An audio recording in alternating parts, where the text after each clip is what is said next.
Hi hello welcome back to my channel. So ഇന്നത്തെ ഒന്ന് വെച്ചിട്ടുണ്ടെങ്കിൽ ഒരു 10 ഹവേഴ്സിൻ്റെ സ്റ്റഡി വ്ളോഗ് കണ്ടോ. അപ്പോൾ ഇന്നലെ തന്നെ ഞാൻ ടു ഡു ലിസ്റ്റ് പ്രിപ്പയർ ചെയ്ത് വെച്ചായിരുന്നു. എന്നിട്ട് ടൈം ഡിവൈഡ് ചെയ്ത് വെച്ചായിരുന്നു. 4 ഹവേഴ്സ് ജോഗ്രഫിക്ക് വേണ്ടി, 4 ഹവേഴ്സ് ഹിസ്റ്ററിക്ക് വേണ്ടി, പിന്നെ 2 ഹവേഴ്സ് ആൻസർ റൈറ്റിങ്ങിന് വേണ്ടി. ഇങ്ങനെയായിരുന്നു ഞാൻ പ്ലാൻ ചെയ്തിട്ടുണ്ടായിരുന്നത്. രാവിലത്തെ ബ്രേക്ക്ഫാസ്റ്റ് ഒക്കെ കഴിച്ചിട്ടാണ് കേട്ടോ ഞാൻ പഠിക്കാനിരുന്നത്. ഇപ്പോൾ ഫസ്റ്റ് സെക്ഷനിൽ ഞാൻ എടുത്തതെന്ന് വെച്ചിട്ടുണ്ടെങ്കിൽ ഹിസ്റ്ററി ഓപ്ഷണലാണ്.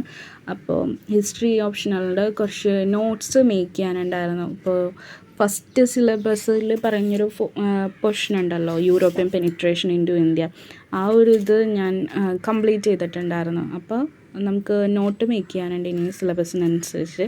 അപ്പം ഞാൻ എപ്പോൾ നോട്ട് മേക്ക് ചെയ്താലും ഞാൻ ഏറ്റവും കൂടുതൽ ഡിപ്പെൻഡ് ചെയ്യുന്നത് അത് PYQs തന്നെയാണ്. UPSCയുടെ PYQs തന്നെ. അതിപ്പോൾ മെയിൻസിലെ GSൻ്റെ പേപ്പേഴ്സിലോട്ട് വന്നാലും ശരി, ഓപ്ഷണലിലോട്ട് വന്നാലും ശരി, ഞാൻ ഏറ്റവും കൂടുതൽ ഡിപ്പെൻഡ് ചെയ്യുന്നത് PYQസിലാണ്. PYQs ആണ് എനിക്ക് നോട്ട് മേക്ക് ചെയ്യാൻ വേണ്ടിയിട്ടുള്ളൊരു ഡയറക്ഷൻ തരുന്നത് കേട്ടോ. അപ്പോൾ അതുപോലെ തന്നെ ഞാൻ ഇവിടെ PYQസിന് അനലൈസ് ചെയ്യാൻ വേണ്ടി എടുക്കുന്നത് ഒരു ബുക്ക് ഞാൻ പർച്ചേസ് ചെയ്തായിരുന്നു. ഹിസ്റ്ററി ഓപ്ഷണലിൻ്റെ ടോപ്പിക് വൈസ് അൺസോൾവ്ഡ് ക്വസ്റ്റ്യൻ പേപ്പേഴ്സുള്ള. ഇതിൽ 1985 മുതൽ 2023 വരെയുള്ള അൺസോൾവ്ഡ് ക്വസ്റ്റ്യൻ പേപ്പേഴ്സ് ഉണ്ട് ഹിസ്റ്ററി ഓപ്ഷണലിൻ്റെ. ഓൾറെഡി എൻ്റെ കയ്യിൽ 2013 മുതലുള്ള ക്വസ്റ്റ്യൻസ് ഉണ്ടായിരുന്നു, PYQs ഉണ്ടായിരുന്നു പ്രിൻ്റ് ഔട്ട് എടുത്തത്. പിന്നെ ദിശയുടെ ബുക്ക് ഉണ്ടല്ലോ, അതിലും 2013 മുതലുള്ള PYQs ആണുള്ളത്. പക്ഷേ എനിക്കത് പോരായിരുന്നു. എനിക്ക് ഫസ്റ്റ് സ്റ്റാർട്ടിങ് മുതൽ തന്നെ ഉള്ളത് വേണമായിരുന്നു. അപ്പോൾ അത് കാരണമാണ് ഞാൻ ഈ ബുക്ക് വായിച്ചത്. പിന്നെ എൻ്റെ കയ്യിലൊരു ആപ്പ് ഉണ്ട്, അതിലും PYQs എല്ലാം കിട്ടും. പക്ഷേ എനിക്ക് അധികം ഫോണിൽ ഇങ്ങനെ നോക്കുന്നതൊന്നും എനിക്ക് അത്രയ്ക്ക് ഇഷ്ടമില്ലാത്ത കാര്യമോ. ഇപ്പോൾ ന്യൂസ് പേപ്പർ ആണെങ്കിൽ പോലും ഞാൻ ഫോണിലാണ് വായിക്കുന്നത്. എനിക്ക് പറ്റുന്നില്ല. ഇപ്പോൾ ഞാൻ ആദ്യമൊക്കെ വിചാരിച്ച് ഓക്കെ ആയിരിക്കുമെന്ന് വിചാരിച്ച്, പക്ഷേ എനിക്കത് ഒട്ടും ഇഷ്ടപ്പെടുന്നില്ല ഫോണിൽ നോക്കി ന്യൂസ് പേപ്പർ വായിക്കുന്നത്.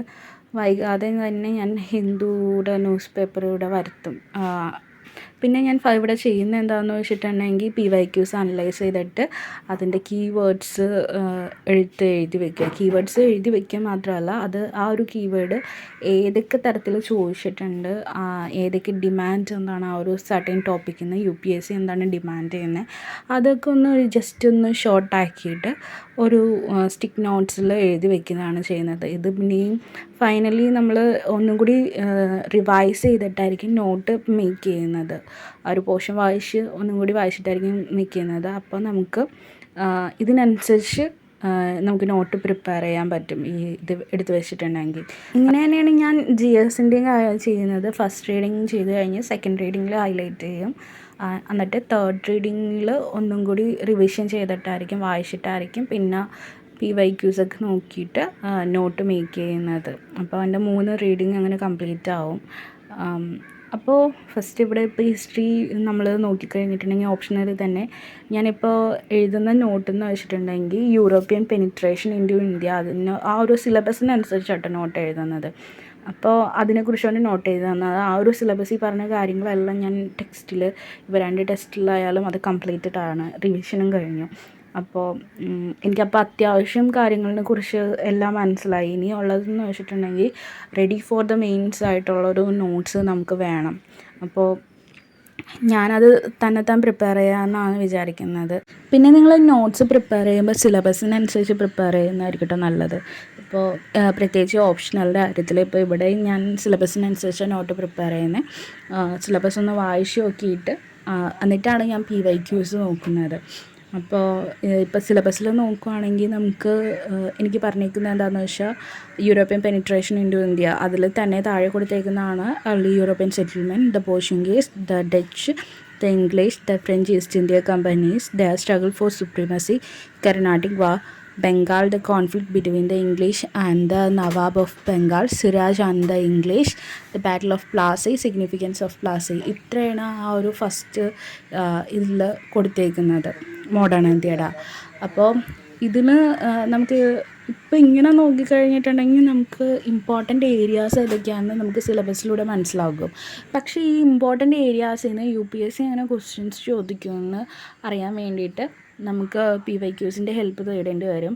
അതിനനുസരിച്ച് വേണം നമ്മൾ നോട്ട് മേക്ക് ചെയ്യാൻ. ഇപ്പോൾ ഒരു ഉദാഹരണം പറഞ്ഞിട്ടുണ്ടെങ്കിൽ നമ്മുടെ സിലബസിൽ ഇപ്പോൾ ഹിസ്റ്ററിയുടെ ഓപ്ഷണലിലോട്ട് വരാൻ നേരത്ത് ബാറ്റിൽ ഓഫ് പ്ലാസി, ഞാൻ നേരത്തെ പറഞ്ഞില്ലേ ബാറ്റിൽ ഓഫ് പ്ലാസി എന്ന് കൊടുത്തിട്ടുണ്ട്.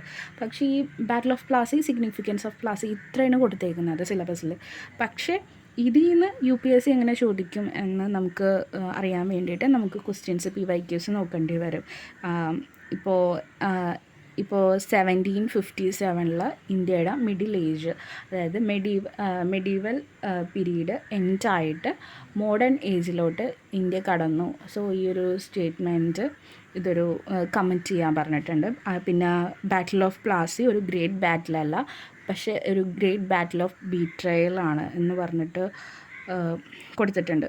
പിന്നെ ബാറ്റിൽ ഓഫ് പ്ലാസിയിൽ ക്ലൈവിൻ്റെ കോൺട്രിബ്യൂഷൻസ് ഒരുപാട് തവണ എടുത്ത് ചോദിച്ചിട്ടുണ്ട്. സോ അത് ഇമ്പോർട്ടൻ്റ് ആണ്. പിന്നെ എന്താണെന്ന് വെച്ചിട്ടുണ്ടെങ്കിൽ നമ്മുടെ ബാറ്റിൽ ഓഫ് ബക്സറും ബാറ്റിൽ ഓഫ് പ്ലാസിയും തമ്മിലുള്ള ഒരു കമ്പാരിസൺ പോലെയൊക്കെ ക്വസ്റ്റ്യനിൽ ചോദിച്ചിട്ടുണ്ട് കേട്ടോ. ഒരുപാട് ക്വസ്റ്റ്യൻസ് റിപ്പീറ്റഡ് ആയിട്ട് ചോദിച്ചിട്ടുണ്ട്. സോ അപ്പോൾ നമുക്ക് നോക്കിയാൽ അറിയാൻ പറ്റും ഇങ്ങനത്തെ ഈ ടോപ്പിക്സിൽ നിങ്ങൾക്ക് ഒരുപാട് റിപ്പീറ്റഡ് ക്വസ്റ്റ്യൻസ് ചോദിച്ചുകൊണ്ടിരിക്കുന്നതാണ്. അപ്പോൾ നമ്മളത് ഒരിക്കലും ആ ഒരു പോർഷൻസ് മിസ് ചെയ്യാൻ പാടില്ല. ആ ഒരു ക്വസ്റ്റ്യൻസ് അങ്ങനെ ഒരു ടോപ്പിക്കിനെ കുറിച്ച് വന്നിട്ടുണ്ടെങ്കിൽ നമുക്ക് എഴുതാൻ പറ്റുന്ന ഒരു റെഡി ഫോർ മെയിൻസ് ഒരു നോട്ട്സ് നമ്മുടെ കയ്യിൽ ഉണ്ടാവണം. എങ്കിൽ നമുക്ക് റിവിഷൻ ചെയ്യാനൊക്കെ ഭയങ്കര എളുപ്പമായിരിക്കും. പിന്നെ ഞാൻ ഈ ടെസ്റ്റ് വായിക്കുന്നതിൻ്റെ കൂടെ അറിയാലോ ഓപ്ഷണലാണ്. അപ്പോൾ ഇതിൻ്റെ കൂടെ ഞാൻ ഒരു സൈഡ് നോട്ട് പോലെ പ്രിപ്പയർ ചെയ്തിട്ടുണ്ട്. അപ്പോൾ ഇതിലെ പോയിൻറ്റ്സ് എല്ലാം കൂടി ചേർത്തിട്ടായിരിക്കും ഫൈനൽ നോട്ട്സിലോട്ട് എഴുതാൻ പോകുന്നത്. ഞാൻ അങ്ങനെയാണ് ചെയ്യുന്നത്. ഞാനിപ്പോൾ മോഡേൺ ഇന്ത്യക്ക് വേണ്ടി തന്നെ 2 ബുക്ക് ഫോളോ ചെയ്യുന്നുണ്ട്. ഒന്ന് ശേഖർ ബന്ദ്യോപാധ്യായുടെയും പിന്നെ ഒരു രഞ്ജൻ ചക്രവർത്തിയുടെയും ബുക്ക് ഫോളോ ചെയ്യുന്നുണ്ട്. രണ്ടും എന്നെ സംബന്ധിച്ചിടത്തോളം ഇമ്പോർട്ടൻ്റ് ആയിട്ടുള്ളൊരു ബുക്സാണ്. രണ്ടിലും ഭയങ്കര യൂസ്ഫുള്ളാണ്. 2 ബുക്കും ഓപ്ഷണലിനെ സംബന്ധിച്ചിടത്തോളം നല്ല യൂസ്ഫുള്ളാണ്. പിന്നെ സ്പെക്ട്രം ഞാൻ ഓൾറെഡി വായിച്ചു കഴിഞ്ഞിട്ടോ. ജസ്റ്റ് എനിക്കൊരു ഡൗട്ട് വന്നപ്പോൾ ഞാൻ സ്പെക്ട്രം നോക്കിയത്. സ്പെക്ട്രത്തിൽ ഭയങ്കര സിമ്പിളായിട്ട് കൊടുത്തിട്ടുണ്ട്. അപ്പോൾ അത് ഹെൽപ്ഫുള്ളായിരിക്കും. എസ്പെഷ്യലി ഞാനൊരു ഡേറ്റ് അറിയാൻ വേണ്ടിയാണ് നോക്കിയത്. സ്പെക്ട്രം എന്താണെന്ന് വെച്ചിട്ടുണ്ടെങ്കിൽ east India company first factory setup ചെയ്തത് സൂരത്തിലായിരുന്നു. പക്ഷേ അതിൻ്റെ ഇയർ ഏതാണെന്ന് കറക്റ്റായിട്ട് ഇതിൽ എടുത്ത് പറഞ്ഞിട്ടില്ല. അപ്പോൾ അതിൽ എനിക്കൊരു കൺഫ്യൂഷൻ ഉണ്ടായിരുന്നു. ബട്ട് സ്പെക്ട്രം നോക്കിയപ്പോൾ അത് കറക്റ്റ് ഇയർ എനിക്ക് കിട്ടി. ഇതാട്ടോ ഞാൻ പ്രിപ്പയർ ചെയ്ത നോട്ട്. ഇനി ഇത് മെയിൻ നോട്ടിലോട്ട് പകർത്തേണ്ട ആവശ്യമുള്ളൂ. അത് നമുക്ക് നാളെ ചെയ്യാം. ഇപ്പോൾ തന്നെ 7 hours ഹിസ്റ്ററി പഠിച്ചു വന്നപ്പോൾ റിവിഷനും എഴുതിയുമൊക്കെ വന്നപ്പോൾ 7 hours ആയി. പിന്നെ ഞാൻ 2 hours ഒരു ബ്രേക്ക് എടുത്തായിരുന്നു. 2 hours ബ്രേക്ക് എടുത്ത് കഴിഞ്ഞിട്ട് ഞാൻ എൻ്റെ സെക്കൻഡ് സ്ലോട്ടിൽ എടുത്തത് ജോഗ്രഫി ആയിരുന്നു. ജോഗ്രഫി എനിക്ക് 2 ചാപ്റ്ററും കൂടി കംപ്ലീറ്റ് ചെയ്യാനുണ്ട്. 2 ചാപ്റ്ററും കൂടി കംപ്ലീറ്റ് ചെയ്ത് കഴിഞ്ഞിട്ടുണ്ടെങ്കിൽ ജിയോമോർഫോളജി കംപ്ലീറ്റ് ആവും. അപ്പോൾ അത് കഴിഞ്ഞിട്ട് നമുക്ക് ജിയോമോർഫോളജി റിവിഷൻ ചെയ്യാനുണ്ട്. പിന്നെ നോട്ട്സ് മേക്ക് ചെയ്യാനുണ്ട്. അപ്പോൾ അങ്ങനെയൊക്കെയാണ് കാര്യം. നാളെ ഇനിയിപ്പോൾ സൺഡേ ആണ്. അപ്പോൾ സൺഡേ ഇന്ന് ന്യൂസ് പേപ്പർ വായിച്ചിട്ടില്ല. ആൻസർ റൈറ്റിങ്ങും ഇന്ന് സ്കിപ്പ് ചെയ്തിട്ടുണ്ട്. സോ ഇതെല്ലാം നാളെ സൺഡേ കോമ്പൻസേറ്റ് ചെയ്യണം. അത് കഴിഞ്ഞിട്ട് ജോഗ്രഫി ഒന്ന് റിവൈസ് ചെയ്യണം. ജിയോമോർഫോളജി ഫുള്ള് റിവൈസ് ചെയ്യാൻ സമയം ഉണ്ടാവില്ല എന്ന് തോന്നുന്നു. പക്ഷെ പറ്റുന്നത്ര ഒന്ന് റിവൈസ് ചെയ്തിട്ട് ചെയ്യണം. പിന്നെ ഹിസ്റ്ററി ഓപ്ഷണലും നോട്ട്സ് കുറച്ചും കൂടി എഴുതാനുണ്ട്. അപ്പോൾ അതും കംപ്ലീറ്റ് ചെയ്യണം. പിന്നെ എനിക്ക് മൺഡേ ഒന്ന് പാലക്കാട് വരെ പോകേണ്ട ആവശ്യമുണ്ട്. ഞാനൊരു 10 മണിയൊക്കെ ആയി പഠിക്കാനെത്തുന്നപ്പോൾ ഇന്നത്തെ സ്റ്റഡി സെക്ഷൻ അവസാനിച്ചത് ഒരു 12:24 ആയപ്പോഴാണ് അവസാനിച്ചത്. ടോട്ടൽ എടുത്ത ടൈം നിങ്ങൾക്ക് കാണാൻ പറ്റുന്നുണ്ടല്ലോ ഇവിടെ എത്ര ടൈം എടുത്തതെന്ന്.